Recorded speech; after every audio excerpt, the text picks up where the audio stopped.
غنیمت کے طور پر اللہ کے رسول صلی اللہ علیہ وسلم نے چھین لیا، ان کا اصول کیا تھا؟ ان کے یہاں کمی کیا تھی؟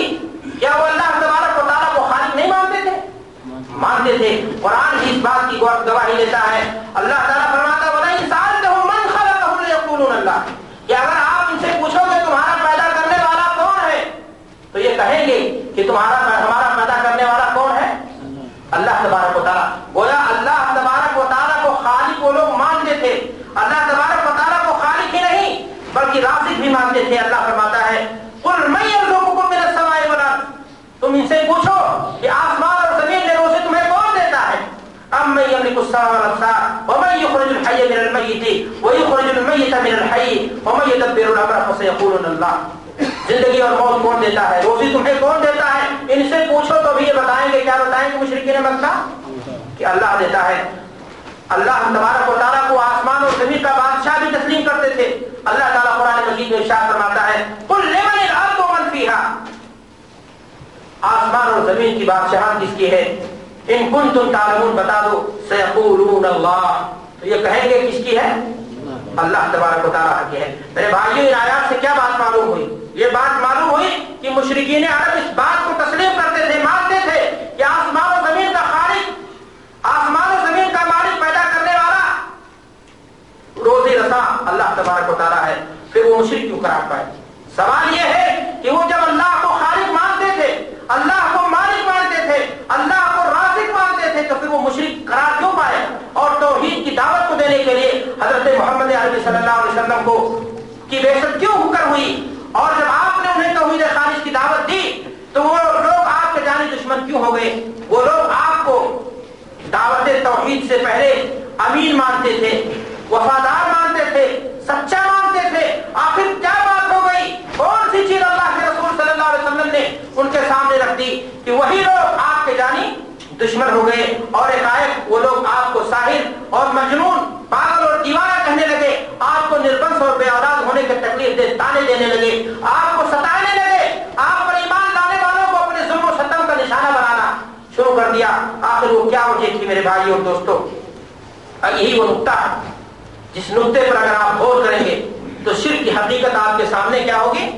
واضح ہو جائے گی۔ واقعہ یہ ہے میرے بھائیوں کہ توحید ربوبیت کا ماننے والا ضروری نہیں کہ وہ توحید الوہیت کو بھی، توحید اسماء و صفات کو بھی صحیح طور سے مانتا۔ یہی حال مشرکین عرب کا بھی تھا، وہ توحید ربوبیت کے قائل تھے لیکن توحید الوہیت میں وہ لوگ گھوٹالا کرتے تھے۔ توحید الوہیت کا معاملہ ان کا ٹھیک نہیں تھا، وہ اللہ کے اختیارات کو، اللہ کے اوصاف کو، اللہ کے حق کی چیزوں کو، اللہ کے بندوں میں سے جو ان کے اپنے پسند کے لوگ ہوتے تھے، جن کو ان کی عقلوں نے بلا دلیل، پرانی دلیل بلا نص کے جن کو بنا رکھا تھا، ان کے لیے بھی روا کرتے تھے اور ان کے نام پر بھی جانور چڑھاتے تھے اور ان کے نام پر بھی ذبیحہ کر دیتے تھے، ان کے نام کی بھی نظر مانتے تھے۔ قرآن مجید کی آیات کو اگر آپ مطالعہ کرو گے تو آپ کو یہ ساری باتیں مل جائیں گی۔ میرے بھائیوں اور دوستوں، قرآن مجید ہماری اس بارے میں کیا رہنمائی کرتا ہے؟ اگر آپ قرآن مجید کو پڑھیں گے تو آپ کو پتہ چلے گا کہ یہ لوگ اپنے معبودوں کے لیے کیا کیا چیزیں کرتے تھے۔ اور ارشاد اللہ تبارک و تعالیٰ فرماتا ہے قُلْ إِنِّي نُهِيتُ أَنْ أَعْبُدَ الَّذِينَ تَدْعُونَ مِن دُونِ اللَّهِ، کہ اے نبی آپ کہہ دو کہ مجھے منع کیا گیا ہے کہ اللہ کے علاوہ میں کسی اور کی پرستش کروں۔ آیت کریمہ سے معلوم ہوا کہ دعا اور عبادت کیا ہے؟ دعا یہ عبادت ہے، اور مشرکین مکہ اللہ کو چھوڑ کر کے اللہ کے بندوں میں سے لات اور عزا اور اس طرح سے جو بڑے بڑے لوگ تھے ان سے بھی یہ ساری چیزیں روا اور جائز رکھتے تھے، اور اسی ناطے ان کو کیا قرار دیا گیا؟ مشرک قرار دیا گیا۔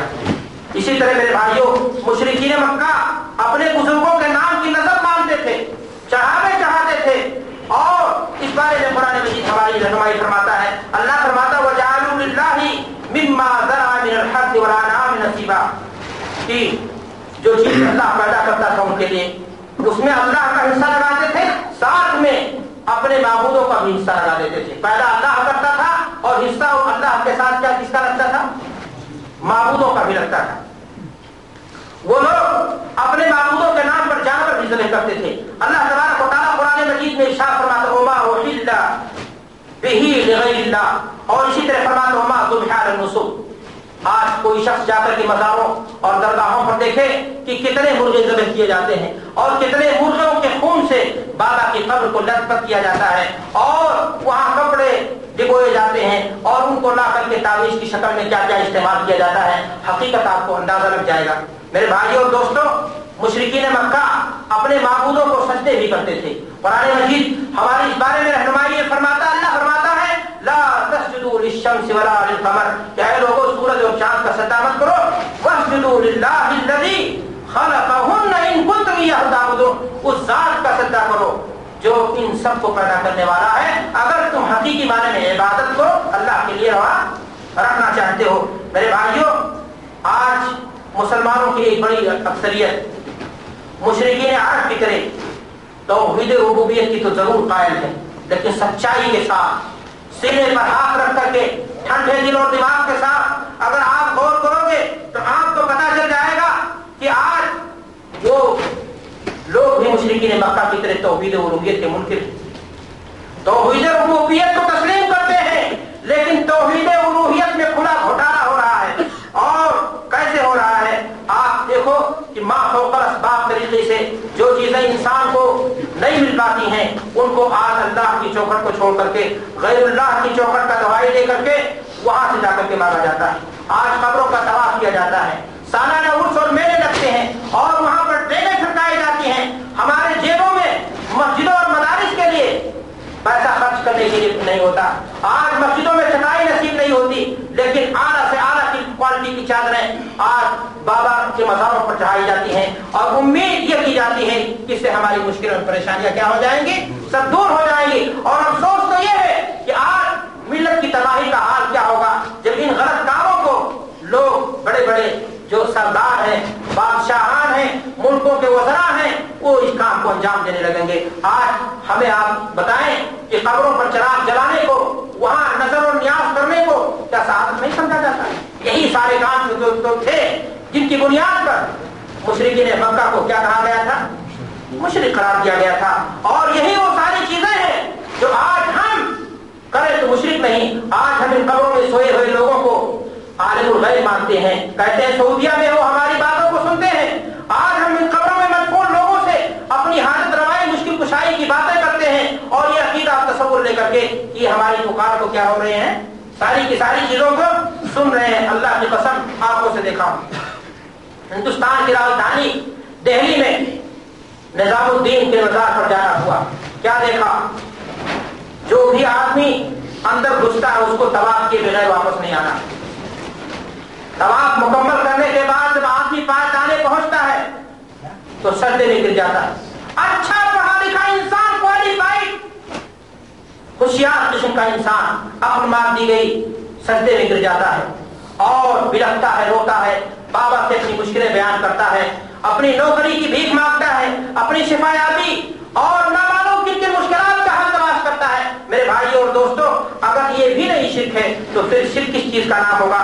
مجھے آپ بتا دیجئے۔ اللہ کے رسول صلی اللہ علیہ وسلم نے شاید اسی قسم کے لوگوں کو کے بارے میں فرمایا تھا لَتَتَّبِعَنَّ سُنَنَ مَنْ کَانَ قَبْلَكُمْ، کہ ان قریب تم لوگ اپنے سے پہلے لوگوں کے نقش قدم پر چلو گے، شبرا بشبر وذراعا بذراع حتى لو سلكوا جحر ذب لسلكتموه قلنا يا رسول الله اليهود والنصارى قال النبي صلى الله عليه وسلم فمن، ہم نے جب یہ سوال کیا کہ اللہ کے رسول صلی اللہ علیہ وسلم کس کے نقش قدم کی پیروی کی جائے گی، کیا وہ یہود و نصارہ ہوں گے؟ تو آپ صلی اللہ علیہ وسلم نے فرمایا پھر اور کون ہوں گے؟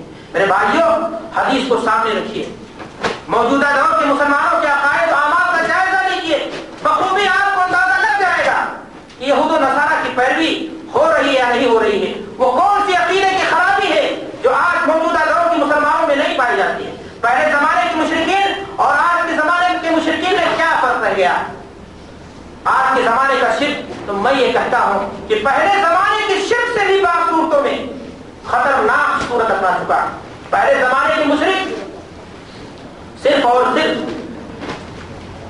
خوشی کے حالت میں اللہ کے ساتھ غیر اللہ کو بھی پکارا کرتے تھے، لیکن آج کے زمانے کا مشرک خوشی ہو یا غم، پریشانی ہو یا کوئی بھی حالت ہو، کسی بھی صورت میں ہو، وہ اللہ کر کے غیر اللہ کی بھی دہائی دے رہا ہوتا ہے. اگر آپ کو یقین نہ آئے تو آخر